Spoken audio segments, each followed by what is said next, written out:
అందరికీ శుభోదయం. ఇది కేవి ఆదిత్యవర్ధన్ అండ్ ఇది మా channel Aditya's explorations and facts. So so ఈ ప్రపంచంలో మనం ఎక్కువ మోస్ట్ వాడేది ఏంది అంటే ప్రజెంట్ ఈ సమ్మర్ సీజన్లో అయితే వాడేది ఏసీ. ఆ ఏసీ ఎలా వర్క్ అవుద్ది? అందరు చెప్పేది ఎలక్ట్రిసిటీ. సో ఈ ప్రపంచాన్ని మనము ఇంత ఎంజాయ్ చేస్తున్నామంటే one of the reason electricity. So ఆ ఎలక్ట్రిసిటీ గురించి ఈరోజు మనం తెలుసుకుందాం. సో ఎలక్ట్రిసిటీ గురించి ఫస్ట్ బేసిక్గా మాట్లాడుకుంటే, సో అది డీప్గా వెళ్ళకొద్దీ ఇంకా పెరుగుతూ ఉంటుంది. ఇంకా ఫార్ములాస్ వస్తాయి, కొత్త కొత్త వర్డ్స్ వస్తాయి, అసలు అర్థం కాని వర్డ్స్ వస్తాయి. సో ఫస్ట్ మనకు తెలిసిన బేసిక్ ఎలక్ట్రిసిటీ గురించి మాట్లాడుకుందాం. సో మనం కెమిస్ట్రీలో జనరల్గా నేర్చుకుందాం, ఒక ఆటమ్ ఒక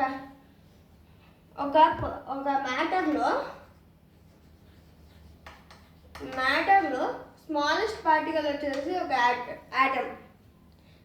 ఆ ఆటమ్ని కూడా ఇంకా సబ్ ఆటమిక్ పార్టికల్స్లో డివైడ్ చేస్తే ప్రోటాన్స్, ఎలక్ట్రాన్స్, న్యూట్రాన్స్ ఈ 3 పార్టికల్స్ వస్తాయి.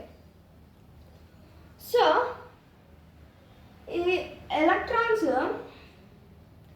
అంటే ఈ మధ్యలో సెంటర్లో ఒక పార్ట్ ఉంది, అది న్యూక్లియస్ అంటారు. అది combination of protons plus neutrons. So దాని చుట్టూ ఎలక్ట్రాన్స్ తిరుగుతుంటాయి. ఒక ఆటంలో ఎన్ని ప్రోటాన్స్ ఉంటాయో దాన్ని బేస్ చేసుకొని మనము అది ఏ ఆటమో అని ఏ ఎలిమెంట్ అని చెప్తాం. ఫర్ ఎగ్జాంపుల్ ఒక ప్రోటాన్ ఉందనుకోండి హైడ్రోజన్, రెండు ఉన్నాయనుకోండి హీలియం, 6 ఉంటే కార్బన్. సో ఈ number of protons is directly equal to atomic number of the element. So ఇలా జరుగుతున్నప్పుడు అంటే ఒక ఎలిమెంట్ అనేది ఒక ఆటమ్ ఉండదు, చాలా ఆటమ్స్ ఉంటాయి. సో ఈ ఆటమ్స్లో ఓన్లీ ఒక ఆర్బిటే ఉండదు. ఎలక్ట్రాన్స్కి చాలా ఆర్బిట్స్ ఉంటాయి, అవి షెల్స్ లాగా. మనం జనరల్గా నేర్చుకున్నది KLMN ఇవి షెల్స్. మళ్ళీ వాటికి sub shells S, S and etc కొన్ని ఉంటాయి. So number of electrons capacity అనేది పెరుగుతూ పోతూ ఉంటుంది, నెంబర్ ఆఫ్ ఆర్బిట్స్ పెరిగే కొద్ది. సో ఇలా జరుగుతున్నప్పుడు ప్రోటాన్స్ న్యూట్రాన్స్ కలిసి ఉన్నప్పుడు దానికి నియరెస్ట్ ఎలక్ట్రాన్స్ ఉన్నప్పుడు వాటిని అట్రాక్ట్ చేస్తాయి ఎక్కువ. సో వాటిని ఎక్కువ అట్రాక్ట్ చేస్తాయి, దూరంగా ఉన్న వాటిని ఎక్కువ రిపెల్ చేస్తాయి. సో ఇది అర్థం కావాలంటే ఒక magnet basic law, unlike poles will attract, like poles will repel idea బేస్డ్గా మనం తీసుకోవాలి. సో ఫస్ట్ ఇప్పుడు పాజిటివ్ ఎలక్ట్రాన్స్, పాజిటివ్ వాల్యూ కలిగిన ప్రోటాన్స్ని నెగిటివ్ పవర్ ఉన్న ఎలక్ట్రాన్స్ని దగ్గరకు తెస్తే అవి ఎక్కువ అట్రాక్ట్ అవుతాయి. లెస్ డిస్టెన్స్ ఉంటే ఒక పాజిటివ్ ఆటమ్కి ఒక నెగిటివ్ ఆటమ్కి అట్రాక్షన్ ఎక్కువ ఉంటుంది. More attraction. అదే డిస్టింక్ట్గా ఉన్నాయనుకోండి లెస్ అట్రాక్షన్.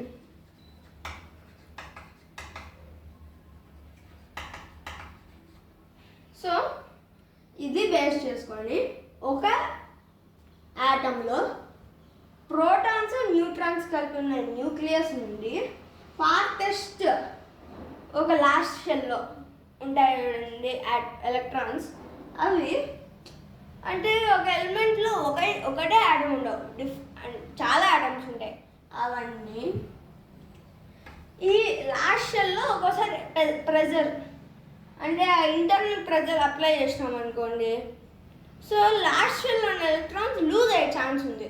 ఆ లూజ్ అయ్యి ఇంకో ఆటమ్కి షేర్ అవుద్ది. అలా ఫ్లో అవుతుంటే దాన్ని ఎలక్ట్రిక్ కరెంట్ అని అంటారు. Electric current. సో ఆ ఎలక్ట్రిక్ కరెంట్తోనే మన ఇంట్లో ఉన్న appliances like fan, TV, light ఇవి చాలా రన్ అవుతుంటాయి. సో ఈ ఎలక్ట్రిసిటీ ఫ్లో అవుతుంటుంది. కానీ ఎలా ఫ్లో అవుతుంటుంది? ఇప్పుడు ఈడ బల్బు ఉంటే ఆడాడో స్విచ్ ఉంటుంది, అక్కడ జస్ట్ బొత్తగానే ఇక్కడ స్విచ్ ఆన్ అయిపోద్ది, లైట్ ఆన్ అయిపోద్ది. ఎలా? ఎలక్ట్రిసిటీకి ఏమైనా సూపర్ పవర్స్ ఉన్నాయి అంత ఫాస్ట్గా ట్రావెల్ చేయడానికి? సో దీన్ని అర్థం చేసుకోవాలంటే ఎలక్ట్రిసిటీలో యాంపర్స్ గురించి నేర్చుకోవాలి. యాంపర్స్ అంటే ఏం లేదు, ఎలక్ట్రిసిటీని కొలిచేది, అంటే స్పీడ్ ఆఫ్ ఎలక్ట్రిసిటీ అని కూడా అనొచ్చు. అంటే షార్ట్ ఫామ్లో AMPS, ఆంప్స్. సో ఒక యాంపర్ అనేది ఒక కులుంబ్. ఇందాక మనం ఎలక్ట్రాన్స్ లూజ్ అవుతాయి కదా, అవి ఎన్ని లూజ్ అవుతాయో అన్ని కులుంబ్స్ అంటారు. సో దాన్ని యాంపర్స్తో ఈక్వల్ చేసుకోవాల. సో ఒక్క యాంపర్ అనేది 1 coulomb by 1 second. So hamper is equals to, ఆ ఫార్ములా ఇప్పుడు వద్దు. సో ఫస్ట్ ఈ కూలుంబ్ వాల్యూ ఎవరికని తెలుసా? తెలీదా? చెప్తాను.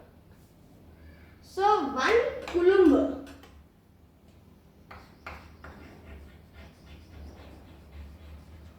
equals to 6.28 trillion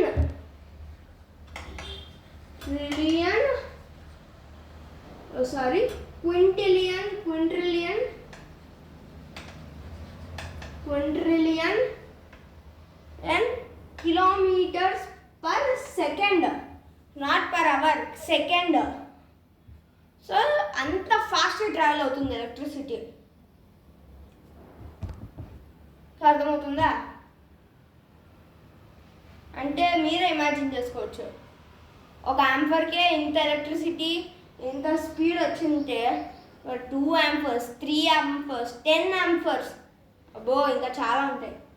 నెక్స్ట్ ఈ ఎలక్ట్రిసిటీలో ఇంకో కాన్సెప్ట్ వోల్టేజ్.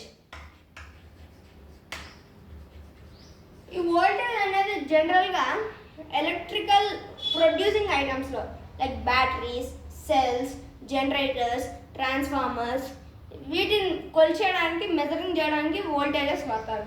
అంటే యూనిట్. యాంపర్ అనేది కొలిచేలాగా ఉంటే వోల్టేజ్ అనేది దాని యూనిట్ లాగా వర్క్ అవుతుంది, అంటే SI యూనిట్స్లో. అంటే మీ లెంత్ అనేది ఒక కొలిచే పరికరం లాగా వర్క్ అవుతే మీటర్స్ అనేది ఒక యూనిట్. సేమ్ అలానే ఇక్కడ. సో ఇక్కడ వోల్టేజ్ గురించి వస్తే ఒక బ్యాటరీ ఒక సెల్ తీసుకుందాం. ఇలా ఉంటుంది ఒక సెల్, నాట్ మొబైల్ సెల్ కాదు, బ్యాటరీ. సో సెల్కి బ్యాటరీకి ఏం తేడా లేదు. సెల్ అనుకో ఒకటి, ఇలాంటిది ఒకటి ఉంటే సెల్, 2 కన్నా ఎక్కువ, రెండు కన్నా ఎక్కువ ఉంటే బ్యాటరీ అంటారు. ఓకే, ఒక సెల్ తీసుకొని దీనికి 2 టెర్మినల్స్ ఉంటాయి, పాజిటివ్, నెగిటివ్ టెర్మినల్స్. సో ఈ పాజిటివ్ టెర్మినల్స్, నెగిటివ్ టెర్మినల్స్ ఎలా యాక్ట్ అవుతాయంటే, సో ఇప్పుడు నార్మల్ సర్క్యూట్ గీద్దాం. సో ఇక్కడ ఒక బ్యాటరీ ఉంటుంది,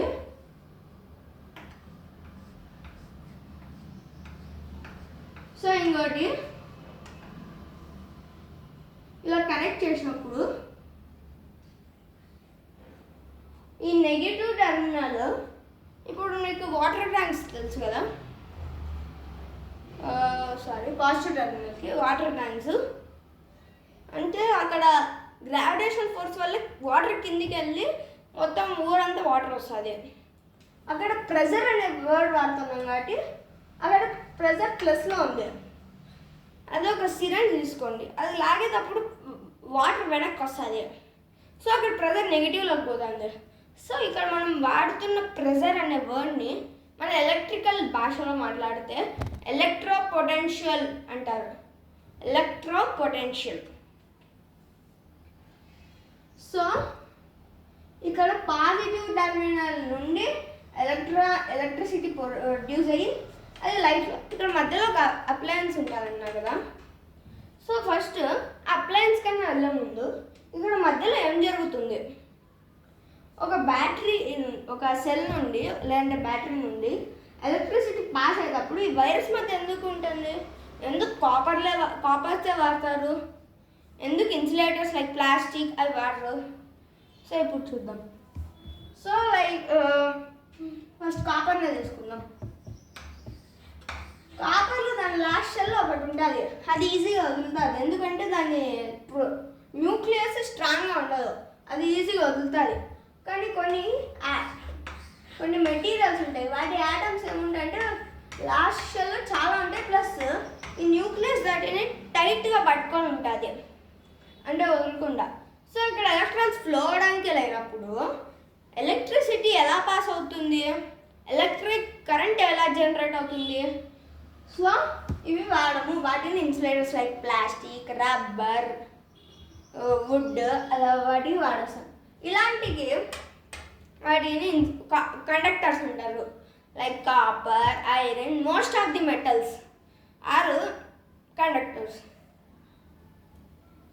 సో మీకు డౌట్ వస్తుంది మళ్ళీ, ఇప్పుడు ఎలక్ట్రిక్ వైర్స్లో కాపర్ ఎందుకే వాడతారు, ఐరన్ వాడచ్చుగా, లేదంటే ఈ సిల్వర్ వాడచ్చుగా, గోల్డ్ వాడచ్చుగా, ఎందుకు వాడతామో చూద్దాం.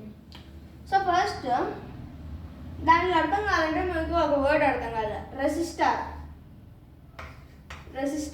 రెసిస్టెన్స్ అనుకోండి.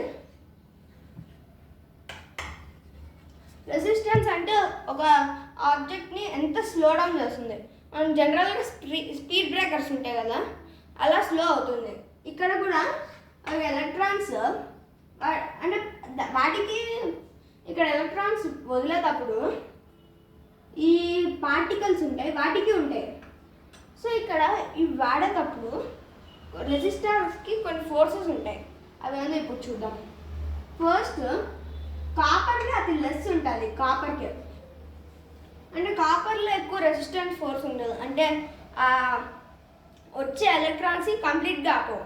కానీ ఐరన్, అల్యూమినియం, టంగ్స్టన్ లాంటి మెటల్స్లో ఆ రెసిస్టెన్స్ ఫోర్స్ ఎక్కువ ఉంటుంది. సో అది ఆపేస్తుంది. సో ఇది ఓవరాల్ జనరల్ రివ్యూ, ఎందుకు ఇలానే ఫ్లో అవుతుంది.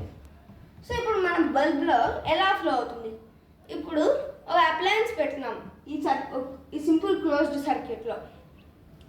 అప్లయన్స్ వర్క్ అయ్యేటప్పుడు మధ్యలో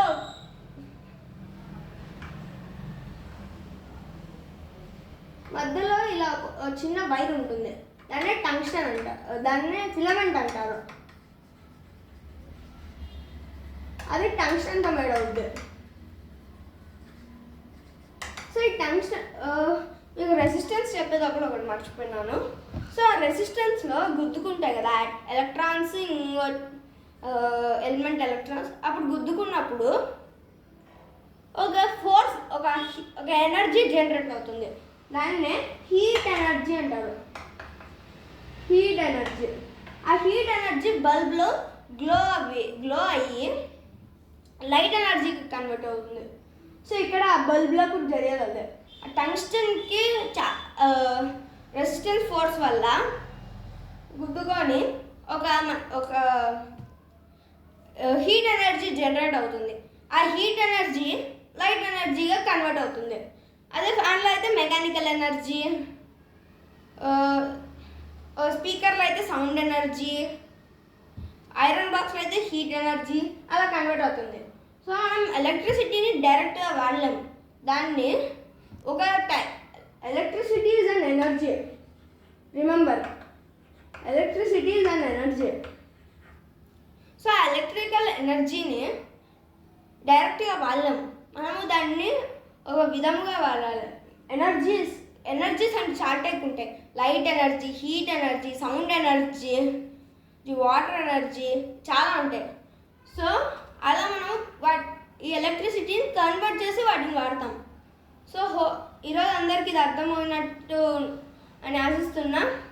ఈరోజు ఈ వీడియోకి కన్నా 50 వ్యూస్ కన్నా ఇంకా 30 లైక్స్ వచ్చిందనుకో, నెక్స్ట్ వీడియో ఏసీ-డీసీ కరెంట్ గురించి చేస్తా. ఇంకా ఏసీ-డీసీ కరెంటు, 3 ఫేజ్ ఎలక్ట్రిసిటీ ఏంది, 1 ఫేజ్ ఎలక్ట్రిసిటీ ఏంది, అసలు ఈ యాంఫర్స్ ఏంది, అసలు యాంఫర్స్ని ఎలా కొలుస్తారు, ఈ కులమ్స్ ఎందుకు వచ్చినాయి అనేది మొత్తం డిస్కస్ చేస్తాం. బాయ్.